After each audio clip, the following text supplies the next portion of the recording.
जय यीशु। परमेश्वर के नाम से हम आपका स्वागत करते हैं इस दिन। आज हम पढ़ेंगे प्रवक्ता ग्रंथ अध्याय 28 व संख्या 21।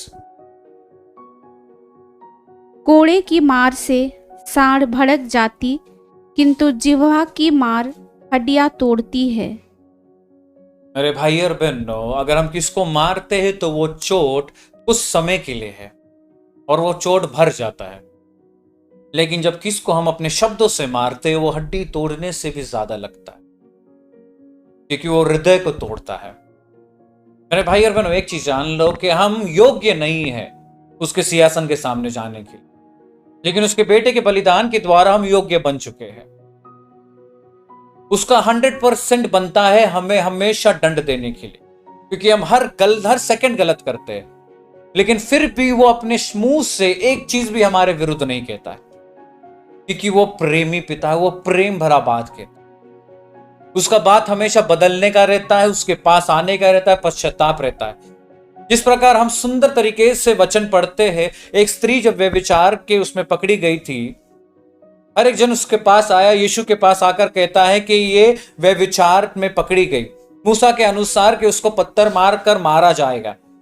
मेरे भाई और बहनों, वो लॉ था, वो आज्ञा था और वो सही था। लेकिन यीशु कहता है कि जिन तुम में से जिसने भी पाप नहीं किया, पहला पत्थर वो ही मारेगा।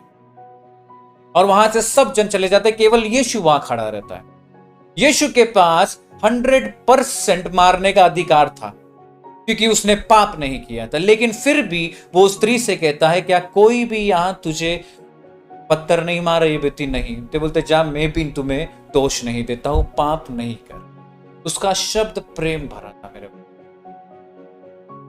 वो हमसे प्रेम भरा जीवन चाहता है। वो हमसे पूर्ण रूप से शब्दों को प्रेम भरा शब्द चाहता है। जब हम वो करते तभी जाकर हम उसके जैसा बन पाएंगे। धार्मिकता केवल रोजरी बोलने से, मिस्सा अटेंड करने से, रिट्रीट अटेंड करने से नहीं आता है।